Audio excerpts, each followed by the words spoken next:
Tipo, não vais olhar para ali, vais olhar diretamente para ali, por isso é que eu pus lá. Peraí, judinho.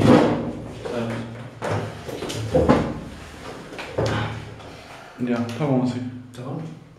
Isto tem um risco, não tem? Aqui. O risco de quê? Isto. Pensava que era um cisco e eu limpar, mas. Não, é muito bem. Olha, só uma cena. Por exemplo, quando ele estiver a falar, às vezes vais ter tendência a fazer uma pergunta por cima, mas deixa eu acabar a falar. Tá bem. Depois, como a tua voz vai ser cortada, para não apanhar nenhum discurso. Tá bem. Se quiseres, não para fora. Ok, depois que depois a legenda e depois a. Sim, basicamente as perguntas aparecem tipo como legenda. Ou alguns comentários ou assim. Sim. Mas vai depender um bocado. Já está a gravar? Já? Ok. Está bem, então. Pronto, mas como eu disse, tipo, sempre que tipo, vis que não enganaste, uma coisa assim, podes dizer novamente de novo, não é assim, preocupes. Pronto, então vamos começar então uma pequena apresentação pessoal. Fala-me um bocado da tua área de formação. Ok. Eu tenho formação na área de computadores, ou seja, ter curso de engenharia de computadores e telemática, ou seja, computer science. Essa é a minha área de formação. Quando é que concluíste a licenciatura? Concluí a mestrado integrado, concluí há 2 anos, em 2011. Tipo, 5, 6 anos. Ok. E foi, tipo, tenta dizer a formação, tipo, o curso que eu li na Universidade de Aveiro, não sei o que, percebes? Ok. Tipo, ou mesmo pode dizer o nome do curso, não sei o que, Ok. Eu tive formação na Universidade de Aveiro, em Engenharia de Computadores e Telemática, no Departamento de Engenharia de Telecomunicações e Informáticas da Universidade de Aveiro. O que é que te fez inscrever na ESEC? A vontade de mudar um bocado ou completamente a vida que estava a levar, ou seja, estava muito confortável em Portugal, estava a trabalhar, estava empregado e estava a desenvolver software, mas estava muito confortável e de alguma forma com uma vida monótona ou desinteressante. E eu sentia a certo ponto que gostaria de adicionar um bocado mais de pimenta à minha vida, algo que fosse de valor acrescentado, algo que me fizesse no futuro olhar para trás e pensar, bem, aquilo é que foi uma experiência. O que é que te chamou mais a atenção na altura na ESEC? A facilidade com que eu poderia conseguir o objetivo, que era ir lá para fora. Ou seja, eu queria algo mais e estava com o olho para fora de Portugal, assim como uma experiência pessoal e profissional acima de tudo. Só que estava a tentar arranjar trabalho para fora, nomeadamente Reino Unido e outros países, e achei que pela ESEC eu conseguiria uma outra facilidade em pelo menos usar as relações que a ESEC tem com outros países para ter outra exposição e facilidade em conseguir o que queria. Que expectativas é que tinhas sobre a ESEC ao início?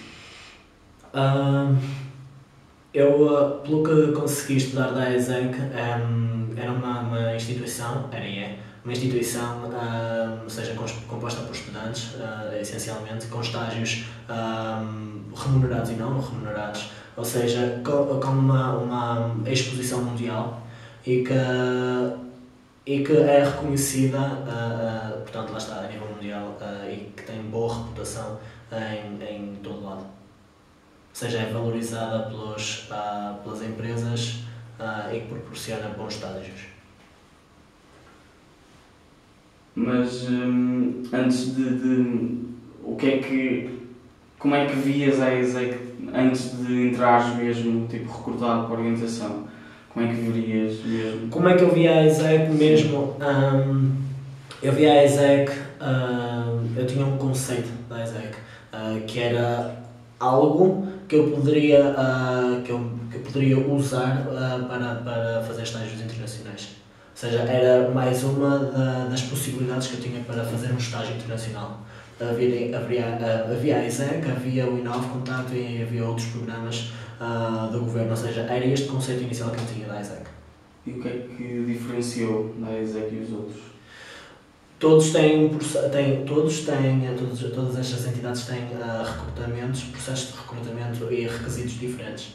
Para vir para a ISEC tu precisas de ter estudado, ou de estar a estudar, ou de ter estudado e acabado o curso até um máximo de 2 anos, tens um limite de idade, tens de ter proficiência em inglês, nível B, alguma B2, B1, não sei. Para outras instituições já não pagas alguma FII, mas tens outros requisitos e lá está, por não teres essa FII para pagar, tu tens outro volume de candidatos, ou seja, acaba por variar um bocado as condições de entrada e de efetuar o estágio, basicamente. Como é que sentiste em relação à imposição da FII por parte da ISEC? Confesso que por causa disso preferi tentar outros programas primeiro, como o Inove Contacto, mas não é algo que é impeditivo. No entanto, acho que, por exemplo, para quem é estudante e não tem muito dinheiro e quer fazer um GIP, o valor que tem de acabar por desembolsar pode ser, assim à primeira vista, um bocado. Alguma coisa. Repete mais ou menos tudo o que disseste, mas tira o GIP e substitui por estágio profissional, senão as pessoas depois nem sabem o que é um GIP. Ok. Mas é normal, Ok, é difícil. desculpa, faz outra vez a pergunta então para eu encaixar onde é. Eu perguntei-te como é que... Obrigado. Ok. Como é que... Levanta que ele fica outra vez. Ok. Isso. Ok. Como é que vias a imposição da FII por parte da ISEC? Ok, a imposição da FII por parte da ISEC eu acho que é um bocado proibitiva em alguns casos. Porque, por exemplo, na qualidade de estudante, o valor que é pedido para fazer um estágio internacional pode ser um bocado proibitivo. Claro que se a pessoa pensar um bocado, não é impeditivo ou é algo que vale a pena. Tu apostas e dás o pouco que tens como prova que, primeiro, para sustentar o programa e depois para provares que estás mesmo a fim de ir para a frente com o estágio internacional que queres fazer.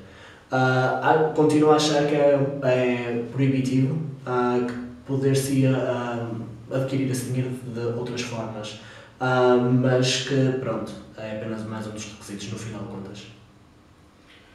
Como é que te sentiste nos primeiros momentos na organização, na nossa organização? Ok, foi um pequeno choque, porque eu cheguei à ESEC já tinha um ano de experiência profissional, ou seja, não foi assim um choque per se a nível de entrevistas e a nível de formalidades, mas para mim foi um pequeníssimo choque na medida em que eu cheguei à ESEC e vi as dinâmicas que a ESEC fazia para selecionar, no processo de recrutamento para selecionar candidatos e mesmo para, nos fins de semana, para sensibilizar os futuros participantes dos estágios para onde é que estavam realmente a ir e o que estavam a fazer. Estas dinâmicas acabam por ser diferente do que aquilo que eu estava à espera. Ou seja, foi um bocado este choque, eu acho que é um bocado forte mais para aquilo que eu senti, mas foi definitivamente algo diferente do que aquilo que eu estava à espera. Podes descrever mais essa questão da diferença, ou seja, o aspecto, por exemplo, se era positivo, se não era positivo, se era embora não seja isso que estavas à espera, mas se te surpreendeu pela positiva ou pela negativa? O facto de ser diferente, aquilo que eu encontrei, o facto de ser diferente do que aquilo que eu estava à espera, foi agradável, foi bastante diferente do que aquilo que eu encontraria numa empresa que é um ambiente estritamente profissional e de alguma forma não tão flexível. Portanto, eu encontrei um ambiente muito flexível e dinâmico, o que quer dizer que fazia as pessoas comunicarem de forma mais fluida, mais pronta, e isso é de forma sem dúvida positiva, claro. O que é que achaste do todo o processo que antecedeu à tua ida? Ou seja, estamos a falar do processo desde que tiveste acesso à base de dados até ao médico, preparação cultural, até chegares basicamente à ida. Ok. O que é que achaste desse todo o processo? Ok, houve um primeiro choque inicial, porque no momento em que eu reparei, ou melhor, como é que eu ia de colocar isto? Eu acho que a base de dados da AESEC, principalmente para alguns países, para a minha área, não é assim tão vasta quanto eu estava à espera. Principalmente para quem já estava à procura de emprego fora de Portugal, depara-se com centenas ou às vezes milhares de ofertas de emprego para um país apenas. Qual foi o meu espanto quando eu encontrei, não é, que para alguns países apenas haveriam algumas dezenas de ofertas de estágios profissionais. Esse foi o primeiro choque. Começou por aí. Se eu falar, se eu analisar o tempo em que entrei na base de dados até o processo de matching e ir para o país em questão. Podes só dizer o tempo que entrei na base de dados e o processo de conseguir o estágio. Ok. So, desde o tempo em que entrei no processo na base de dados e no matching. Não vou. Quem era no processo de seleção? Yeah, ok. Não, no momento, tipo, desde que entraste na base de dados até conseguir o estágio e ir para o destino. Porque metes ninguém vai saber o que é, entendes? É só para ter esse cuidado, desculpa lá, mas... Não vou. Desde o momento em que eu entrei na base de dados e no processo em que eu consegui o estágio e que realmente fui de estágio, até foi relativamente rápido. Estamos a falar em sensivelmente um mês e meio.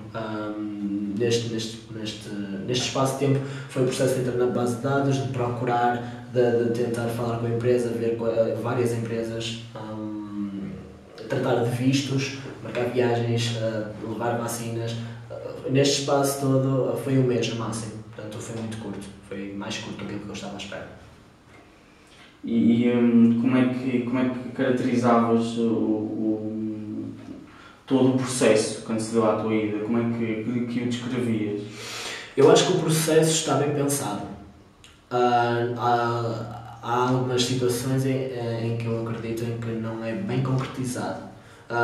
Por exemplo, no meu caso, eu acho que deveria ter levado uma sessão de sensibilização para onde eu ia e, dado o pouco tempo que eu tinha para realmente embarcar no voo, não deu tanta folga para que isso acontecesse. Ou seja, pessoalmente eu realmente acho que o processo está muito bem pensado, mas às vezes deve ser reajustado mediante o tempo que o estagiário tem para todas as fases que foram pensadas. Qual foi o momento em que conseguiste mesmo perceber-te que a experiência internacional tinha começado? Muito fácil. A minha experiência começou a partir do momento em que eu me sentei no autocarro, no aeroporto, para me levar ao avião que me ia levar fora para o meu país de origem. Do meu país de origem.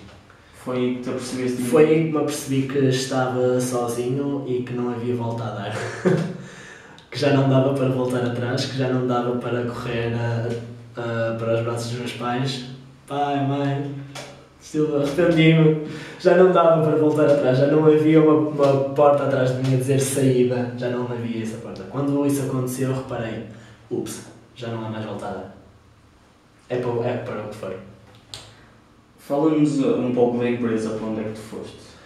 Ok, o meu estágio profissional internacional foi feito na Índia, mais concretamente em Calcutá, e eu fui para uma empresa chamada TCS, ou Tata Consultancy Services, que é basicamente uma parte do grupo Tata. Okay? Esta empresa nasceu na Índia e hoje em dia está presente a nível mundial, ou seja, é uma multinacional.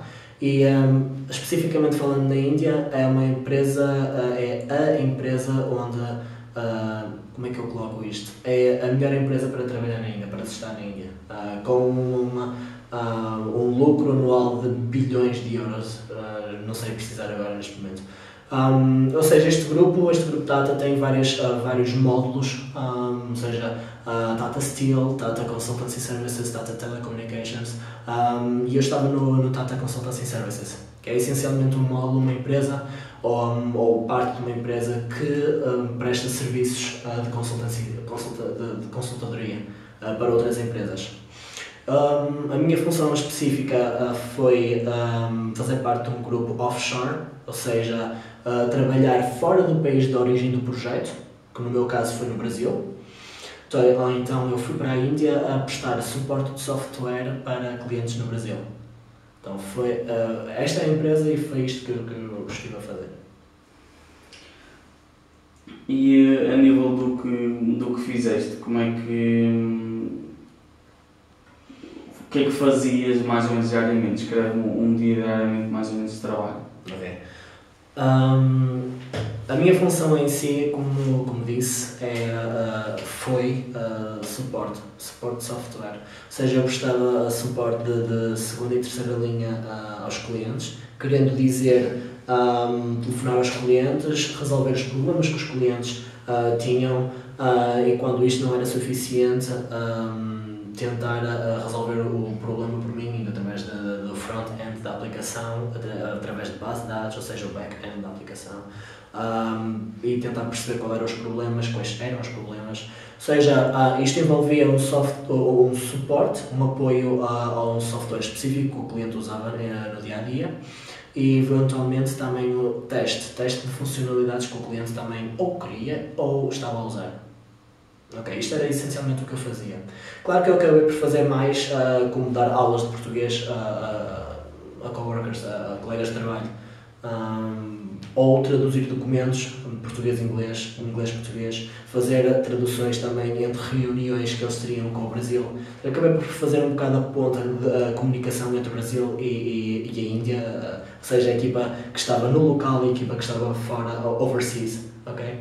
E esta comunicação era entre as equipas, a equipa de desenvolvimento, a equipa de suporte também no Brasil, ou o cliente diretamente. Era isto que eu fazia. E consideras que aquilo a mais que supostamente não tinhas de fazer foi positivo ou negativo? Ou se te permitiu coisas novas ou coisas que não estavas à espera? Certo. Aquilo que a mais eu tive de fazer foi certamente algo que eu não recebi formação para fazer, ou seja, eu tive de aprender por mim, eu tive de perceber qual era a melhor forma de fazer. Eu não tive formação para lidar com o cliente diretamente, para agarrar no telefone e falar com ele e representar uma empresa daquela envergadura, e foi totalmente benéfica. Eu nunca contava a receber esse tipo, chamemos de experiência. Ok? E tu estás numa posição em que tu tens de desenrascar, tens de fazer posições, ter tarefas que não estavas à espera, mas que realmente alguém tem de as fazer e tu tens qualidades únicas para as fazer. Não é tentares comunicar com alguém que não fala sequer aquela língua, não é essa pessoa que vai tentar desbravar o terreno, és tu que vais ter de fazer alguma coisa. Ou seja, acabas por ser uma pessoa que acaba por se encaixar no que quer que seja, e isso é bastante positivo. Acabas até por ficar mais maduro, acabas por ser mais valorizado até por isso. Sentiste que a ESEC esteve presente durante o tempo onde estiveste fora? Não. Senti a presença do comitê local, do home committee, ou seja, traduzindo por miúdos, o comitê que me lançou, ou seja, em Aveiro. Sim, de certa forma sempre estiveram lá. Era sempre uma entidade em que eu conseguia trocar sempre algumas experiências, por muito leves ou breves que fossem. No entanto, o comitê local de Calcutá foi totalmente inexistente e qualquer tipo de experiências que eu tive foram assim, bastante aquém. O que é que, a nível dessas experiências, o que é que tu retiraste desta experiência a nível pessoal? Da experiência do global? Nessa experiência toda agora que estás cá do estágio, o que é que tu retiraste dessa experiência a nível pessoal? Esta experiência pessoal ensinou-me de mil e uma formas. Ensinou-me a repensar aquilo que eu achava, pensava, sentia em quase tudo. Fui lidar com uma realidade totalmente diferente e o que isso me ensinou foi que ensinou-me totalmente como é que eu ia colocar isto? A minha experiência na Índia ensinou-me a conhecer, ensinou-me a lidar com o inesperado, ensinou-me a adaptar-me, ensinou-me a perceber o que é que eu tinha de fazer para superar desafios, ensinou-me a lidar com todo e qualquer tipo de personalidades, ensinou-me a aceitar o pouco que tinha, ensinou-me lá está, a fazer mais tarefas do que aquilo que eu estava a contar no início, e ensinou-me uma curiosidade. Ensinou-me a curiosidade de conhecer mais, ensinou-me a curiosidade de perceber o outro lado da história, que não há nunca na vida apenas um lado da história, e provavelmente o outro lado da história ainda é mais interessante do que aquilo que tu alguma vez na vida poderias estar à espera. Ou seja, ensinou-me muitas pequenas coisas, ensinou-me que os opostos na Índia são grandes, são bastante expressivos, e que comunicam e que estão lado a lado, e te perguntas como é que é possível, e isso ensina também algo bastante positivo, ensinou-me a ver o mundo com outros olhos. O que é que retiras dessa experiência a nível profissional?